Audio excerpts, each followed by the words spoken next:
चल आ देखू आंटी न तो करिए सब अपने हटे जनले लइका हूं जे जाके बीड़ी मत पिए लगी कहां हो जावे त का हो रे रानी बीड़ी पिए में कौन एथी बारे धुआ धुआ कर देबे तो जैसे खदेरियो दी कौन ना के खदेरा की हिम्मत बारे हां त ना है कुल का करे के जरूरत रहे अरे धक धक मांगे पर मार के मांगता फूट जे जल्लू के नहीं तो तिल काल का हो तिल काल के तो नहीं है त देही तरी जाइन रे आई मुसहरिन बनी रे हमर घर में सामाने के कमी बारे मैं हमर ए से जेट तक हम मरद गहना गुड़िया बनल बे त हम न पहन के जाते गांव के टोला महला पहन के जाई हम गहना गुड़िया आई कालू तक मारत तबड़ा के मुंह में खून फेंक देबू चलू के ना राण कहीं के हमारे पेट न निरे खतिया रे लाज नहीं खेलागत रात तने को बीड़ी पी ली ए जे कहते बारे त तब पी ली कहिए मत कोनो से नती के चोदले ही बीड़िया रखले रहनी मुड़िया उठाना तू ना सुधर में चल कि ना हां चल बे कि ना रुक रे चल गैंग का हम भी सलाई नहीं थे आई राणो हमरा के डहले बड़ू एक कह कहीं कि मत आउ हमरा भी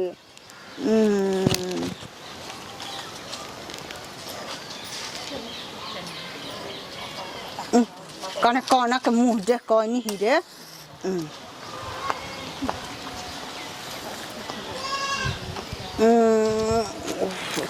पी ले हम तबे न दू पीस अलगे खाईब हमर भाई टूटा फूटा घर के हवासन आइले रे यही घरी ले चिला चल बे कि ना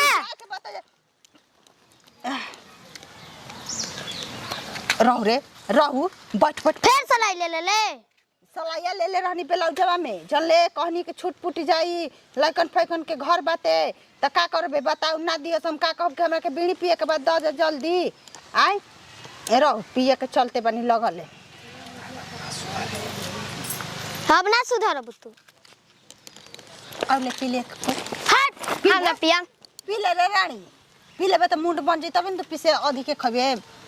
कब पढ़े के सिखाला कि बीड़ी पिए के सिखावेला पढ़ के तरह बेबी सियर अम्बा बसरी कची तो कहला कि इंजीनियर बनब तू आय सब इंजीनियर बन गरे त तोहरे न बाकबा इंजीनियर बनल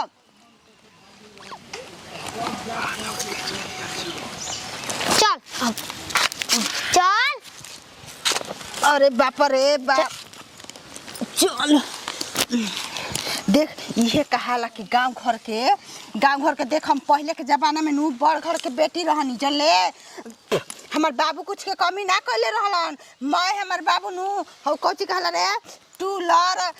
हौ टूलर ना कहला कूलर कहला अरे हां रे उहे मने तू हमरा के अथिए कल रहतो मैं टूलर नु कहतनी रे आय त टूलर कहला का कहला कूलर कहला कूलर अच्छा हमर बाबू हौ ठनका पानी क के ना पियल जाला फ्रिज कहला फिर भूला गो नहीं जा देते बारे नु हमर सागे ते ही बोल दी हमरा ना बोले त ठीक ना चल नते पुता जे चल सुन देख हमारा घर में निक जब उन बनेला हम बड़ घर के बेटी हनी बाबू हमार नु पहले के नु हौ लिखा पढ़ी वाला कौन नौकरी कहला रे कलम चलावेला हमर बाबू नौकरी करत रहन जनले आ मीट मछरी करी बरी मत बनेला खाए में कोनो कमी ना कनी मांग खैनी आ कहिए नु के मामी हमर गोड़ धो द जा ठीक ना त चलबे तबन भेजा गोड़ा धोवाली ते काता ना बोलत त धक मुहा में हुर दबा भेला करिए जान जी जनले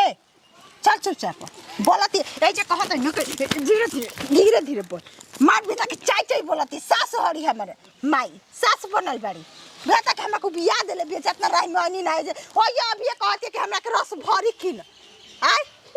त किनाली हिस खबी रस भरी 5 रुपया रही त ए देखो त चप्पल है जा पेनहनी चप्पल उठा के छोरा में धर रानी चप्पल उठा के धर छोरा में खिया जे मैं धर छोरा में धर आ त फिर के चप्पलवा तार मांग धोवो चप्पल धरे में झाड़ के धाम ना हम की ना मुनम ना ज्यादा मत कर चल बिना जा जइयो धर चल दे झाड़ के धर दे झाड़ के धो दी कह दिए मामा में पूछन जानू के कखे त जात से धर कखे त जात चल आ मामा में कहिने त कह दिए कि चप्पल नहीं खिया हम टूट गेल रही में त देखियन जना चल होने छोरा में रख लिए आ कहिए मामा किन द जा आउ जा कहीं आवे जाए के त पहने के का बाते बाप कहता ना कमाला चल कहता निकला तो देखता हमारे घर द्वार देखता कितना नया नया बनल बा नया नया गेट ओट लागल बा रे रानी ते का जानबे हमार नैहर के हाल कैसन बाटे ज्यादा हो कने ओने बनावत ये करती है तो कहनी के मसाला पीस के लेके चले आई आ ना पीसबू करबू तो कहीं के खाना गोतिनिया नहीं खे करे धर काहे कनिया आ खुश आ गोड़ा दिन जी फुआ जी खुश रहा कहाँ समाचार सब ठीक बा अपने बताई ठीक बानी सबे ठीक बाटे हो कनिया अपन बताव जा ए नियो सब ठीक है बाटे आजी फुआजी रवा तो फोन ना कोई हा फोन करके आवे के चाहत रहे ना फोन का करे के बाद के डेट में जानते बाड़ू कि फोन फुआ के हाथ में कब फोन रहल बाटे फूफा मोबाइल किने लन वो अपन एक एथी हरन कहलन फोन लेबे हमरा पर शक करलन कहलन कि तू ऐसे अरिया लाई उतर के कोई फसाली फोन से हमरा 1 मिनट देख के ना हटेला ने ओने जान जाई अच्छा ठीक बा ए फुआजी सुनी ना कहत नहीं ना कि आखिर बैठल ही का करम रौरा धरी मसाला तनी रगरी तो हम लेके आवतनी रौरा के मीठा पानी अच्छा हां रगरी उठी कैसे मन भइल बाटे अरे नाही जानता नी ऐसे बैठल हल ही बनी रगड़ दी मसाला बा पिसा जा जल्दी से कलवा कैसन हो धरी हम आवतनी लेके मीठा पानी रुक करी का रसगुल्ला ले लिए तू गो कनिया बड़ी धधाई रहू कि हाल मिलेला हम नजर में हाउ मिलेला का हल्ला काम कर धधाई रहलू ना लेके आई देखिए हम फतिज पतो ही है करी का रसगुल्ला मांग के लिए नहीं है चले हाँ कुछ देखा रहा अच्छा पलवा दीदी पहली ना तो कह सके बिना चप्पल के फुआल बड़ी मार गहना गुड़िया पहन कर ते जल्दी ते ते हटे ते जल्दी आते हूं अपन पहन ले मुंह लावता पे देखो तो नहीं खीस कह कि खाली एक घोड़े नहीं चल ते पहले बड़े अपन ना पेन है पी पत्ते लगानो जल्दी पेन हो चपालावा कैसे खाली गोड़े अले हिया ना तो कह दिए टूट गल अपने बाबू भतीजा बानू नखड़ुआ नया किन दही एमे का दिक्कत बा चल हौले तो मिठाइया लेके फाड़ में धले लिया तारू कनिया हे रानी आते आते मसाला पिसवावे लगल सरे हम तो कहनी कि जाब तो गोड़ हाथ धोई हसन का गोड़ हाथ धोई हसन कुछ नहीं खिसल लियावत गावे के मसाला उसाला पीसले बानी ऐसन बात नहीं थे का करबू खैला बिना टूट गल बानी घरे के ना तना बड़ बड़ाई करबू हां त तू धधाई लावेलू आई ना देखी है अभी कहम न खड़ुआ त मीट मछरी जवन मांगम त नोठिया पोठिया आई कुल कहाला कि कौआ खैले बानी रे छोटपा अपना गावे के ऐसे तो कौवा लेखा काम करता कौआ लेखा टाइटे बोलतन मारब के मांगे फाट जे अभी जान जे जानलू अरे रानी कोनो सुनियो त का कहे सरे आई हम इज्जत लेता दी रे तू एई खाती होले हे धके तार ए बरौनी के बार देबे कहू चलू के ना लाड़ो लिया देलू हां धरी तनी आवत तनी सब्जी उब्जी काट के जी ले अभी बना करिया रसगुल्ला खा ले हाँ करबे रे बुचिया खो धर नीचा ना खोते धर नीचा धर खाता नहीं ए भात हमनी के भात नहीं खिजा खले का करबे बाबुआ ना होई घर रे खट टमाटर देखे को बात मिस चटनी वटनी खाई जा बनी रे बनी मैं तो धन हमनिए के नु बाटे रे आई ना खियास त काले कोर्ट में जाके आधा लिखावा ले हम अभी हमरा के कम जाना तरे का तो हई खा तू हम ना खाई हम ना खाइबू ए कच्ची कल के ही हीरा तारा खाती आई ऐसे तो जोर टिटहरी लखा भाई बड़े जानले अरे हई कौन नहीं जाके आई बरोबर वाले अरे करे रानी हाँ ठीक की बारू आए बराबर में क्या तो कौन नहीं जेबे रे करे अब एक का मार ए जे कहानी अनु की कहीं जाई है मत तो बरौनी के कहीं बनवाले हरे हां क्यों नहीं बरौनी बनवाले कौन रानी बनवाले है पैसे लेला से रे आ तू का कार से बीड़ी किनवा के पियत है बीड़ी तो हम खदन के बाबू ले मांगनी है हां तो हम पापा ले कह ते हम कह खो ए कनिया ए बड़की भाई धोले में तरमो 5 रुपया के ले ले बानी लइकावा लेके खा जे तो फिर का ए बड़ा को आ कोनो खेलवाड़िया नखी सब बोलत रे ए बड़ा की मछली जो तो बोला के ले तो के भौजी का करतौ जा बोला के लिया जो मक बोला के लिए छुछे भात खाई ना हमारा दिन घट गेल हमर महतारी मर गइल हमर बाबू मर गेल त हमर दिन नहीं के आज हमर महतारी बाबू मर गेल त हमारी घर में कदर नहीं के होत त हम ही हे आदमी रहनी आय एक एक बोरिया ठेकुआ बना बना के हमर माई देत रहे तेल से मार बोरिया चप चप करत रहे ठेकुआ ले जत रही त गांव भर खात रह हम ससुरारी में आज हमरा कई मसाला पीसे के बैठा देली साथे त ना गोड़ धोली सन ना पानी देली सन आय जोरे बुढ़िया मर गले त काहे ना होय जे हमरा के बोला ले आउ जमरा जमा के मोबाइलिया से फोन का कबो से बोला ले हमरा के निमा का हो कनिया आ दीदी डाल लाइल बड़ी एक जनी यही खातिर देखत रहो अपने तो कैसे आइल बड़ी अपन बेटिया के कैसे लेके आइल बड़ी ओसही क के ताम झम पहना के ई ना के तनी निमन कुर्ता किन दी कुर्ता चप्पल पहना के खान में के किनेली स्कूल ड्रेस में के उहे फाड़ के आशीर्वाद देवेली जान लो आ का तिली तिली आइला का जरूरत बा हमरा इहे नहीं के बुझात फोन त करही के नहीं के देखी देखी निमन का डालो डालाबे के मसाला उसाला के कुल बरोबर है हां त ऐसे ही ना बनावे के बाटे कैसे बनावे के बा निमन जे बनावे के खियावे के बाटे अरे रुपए वो जियान हो जाए कनिया समझेलू ना तू पैसो जियान हो जाए एके गुम कर नहीं खनु खाए के कबे से कहतई बन गइले दीदी खिसी बुझिया बा लकड़ी देता दीदी खिसी ने छुछे भात दे देल हई जान ला लाइल बा उधर त लखा खा जान लो ई कौन रहन चाल हो अच्छी लगाई दीदी हमारा बुझाला ना कि फुफा बोलेला नहीं कर मरादा अजी दीदी ते जे बोला तन त उ आई त दौड़ दौड़ के हे जे जी मुर्गा मछली खाए खाती हां आ का जाने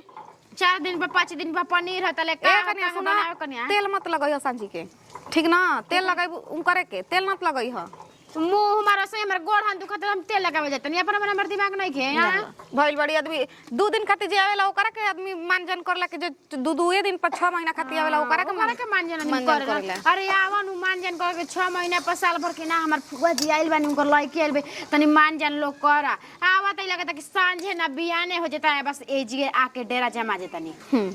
अरे का कहबू कहनी हनु के बन जाई रसवा में के नु त एक कटोरी निकाल के ध दिह ठीक नु करहिया में कम लौकी नु त आदमी कहन के कमे बनल त कमे कमे खाइ के बा ना त आदमी लोग के मिलबो ना करी जान लो असही खिसिया हन त पेट निकाल के ध दिह पूरा घर में तो फुआ जी ढूंढे लागी ने ना हमर डरसिना में रख दियो नीचे वाला में जनम होरली सब बबुआ के रखी ना नु निकाल के होरली सब हरी आ ध दिह आ वही में ध दिह मछरिया ठीक बाटे हातना मेहनत से आदमी बनावता हो आ आदमी खाई ना का जाने मर्द आदमी ना खइहन जा करे आदमी आगी तर जार के बनावत रहत अपन माने दिमागे नहीं खे रहत समझदारी नाम के चीजें नहीं के आदमी के आ की जाने कोई जन जाए के नाम ले त ई की नाम ले काले लइकिया के बाबुआ कलस फुआ कहिए जीवे तोहनी के करेजा पर हम डाल दर तनी नहीं खिजा सकते जी ऐसे वैसे तक बोले लागत तनी का हम कहीं बताई बोले द बोलत त बोलत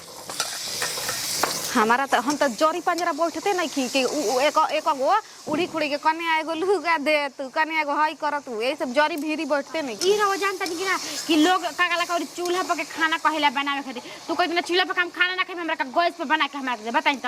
गैस रही तब हमके बना के दो जी और ना पेटहारी फूकती नु त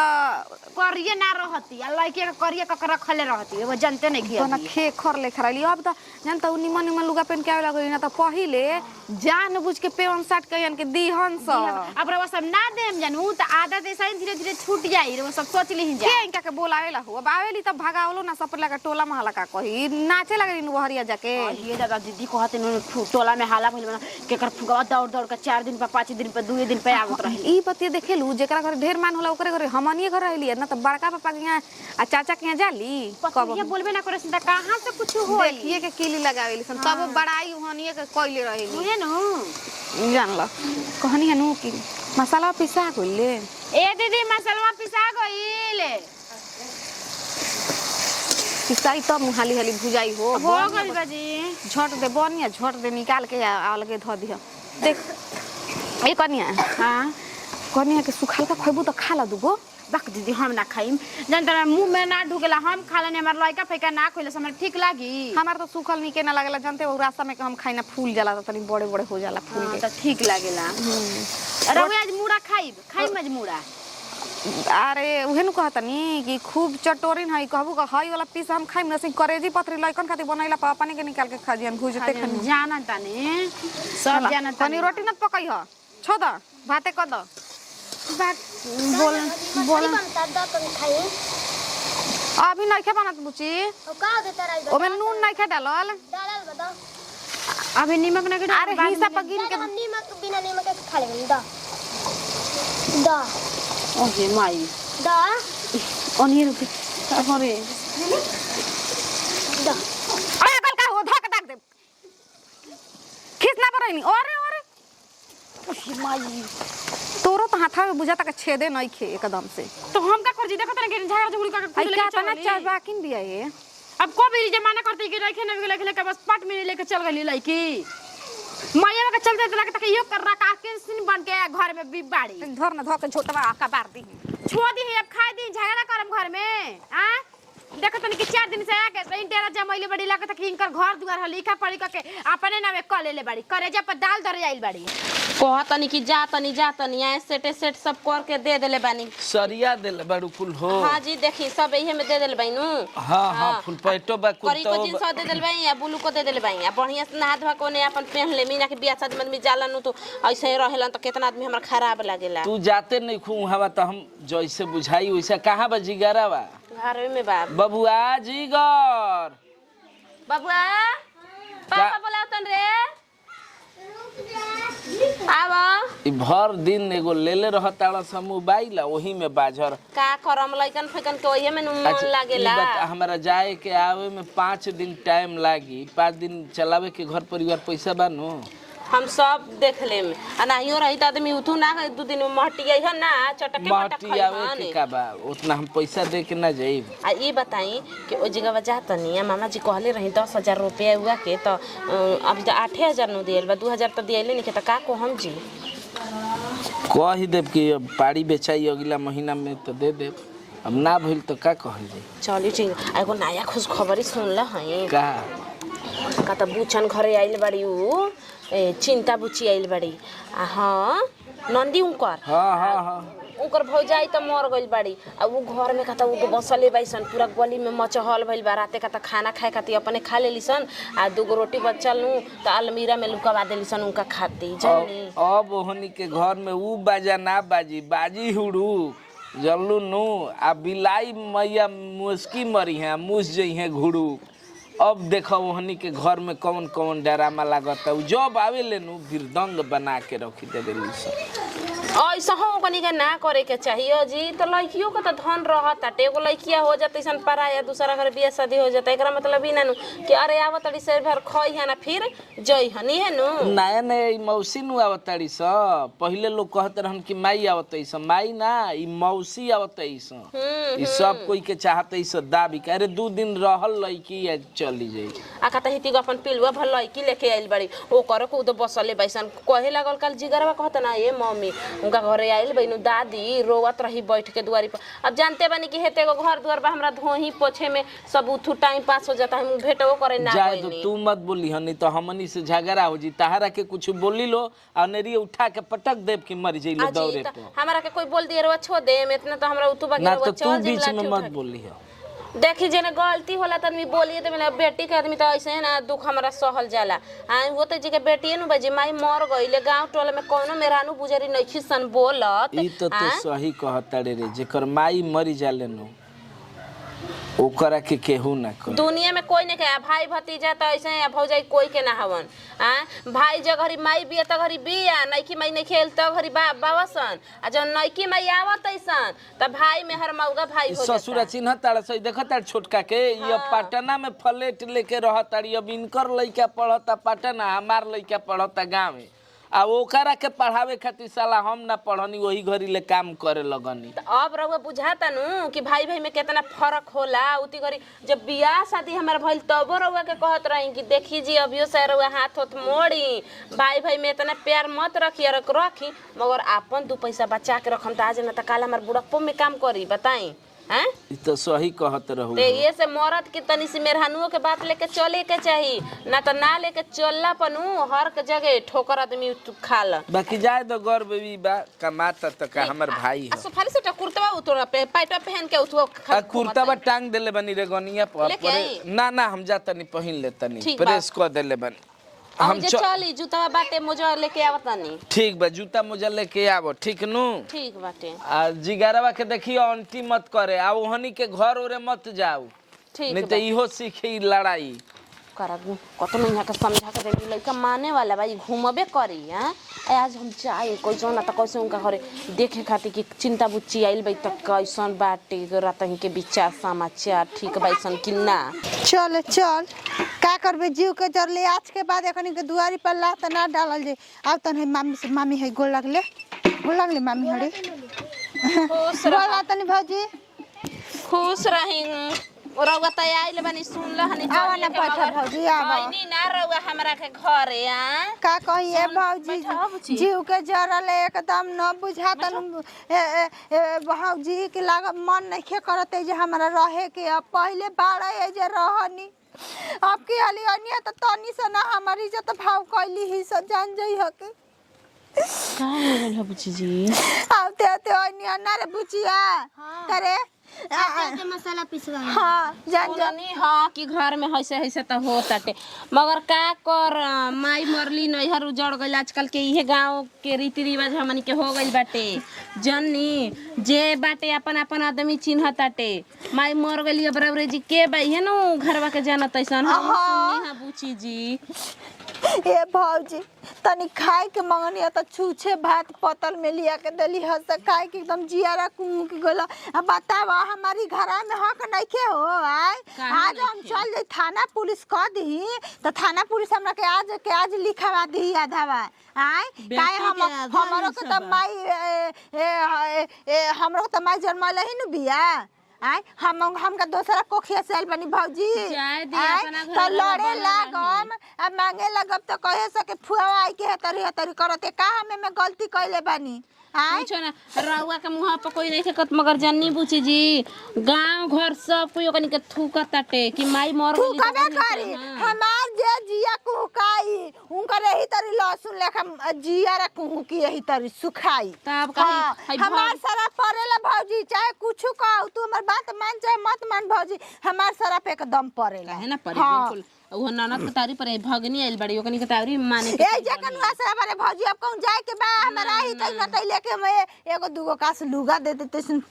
तीन तीन चार चार गो बाड़ी सन आय तीन तीन चार चार गो से कहियो गो लुगा देते सो तो चार गो लुगा 4 महीना पहनते है लइके के का 2 मीटर कपड़ा लेते सो तो सियाक में देखा भौजी ओकर बाबू के लुंगी के राजस्थानी लुंगी के कुल फराक सेवा के लिए नहीं है गलतार से का कहे के बाटे झावाला फराक एही में लागल 350 रुपया सियावे में ठीक लागत है हार मंगटी का सब मन लइके के सिंगार पटाक में कम कर ले बनी आय अच्छा लइके हारो टीका पहन ले भाई हां आ देखो हमनी के शौक सरकार में हमनी के कम नहीं जानते जाके टूटा फूटा घर के ये तमनी के टूटा फूटा घर के ना होनी जाय जान जाय हमनी के सब कुछ घर में भरल बाटे जाय त अपन नैहर के बात खातिर बुची जी ना डहके के चाहिए आजकल केकर भाई भतीजा आ भौजाई करत तड़ी आ कोई के कोई नहीं करत जाय द सीढ़ी के सीढ़ी ऊपर बा हो त केहू के भौजाई या हो त केहू के घरे जाई एमे का कहे के बाटे ए भौजी तोरा ही कुछ बनल बा साग भात बनल बाटे साग भात बा पेट झर लागल हम चल बुचे चल जातनी भौजी जातनी चल बुचे चल टुन घर का जतो ना ए भौजी अब जाइब गाँव में ना आ एकने के दुआरी पे रहल में हमर पेट झरी भरी हो चल आई नी घुमले फिरले उहे गो नैहर बाटे हमनी के ना काहे ना चल राणो साग भात बनले भैया कहते कि ओइनी घूमे चल बेचारी कतना रोत रहे ना डहकत रहे भीतर अब इहो बेटीवा के आदत खराब नु बाटे गहना पर गहना चढ़ैले बड़ी अपन अपन धियाओ के देखतनी हीरोइन बन के चलतड़ी अब खाए के ठीके नहीं खे घरे आ जाते नैहरे उठ के सही में आदमी कहल बा कि खाए के ठीक ना नहाए के तड़के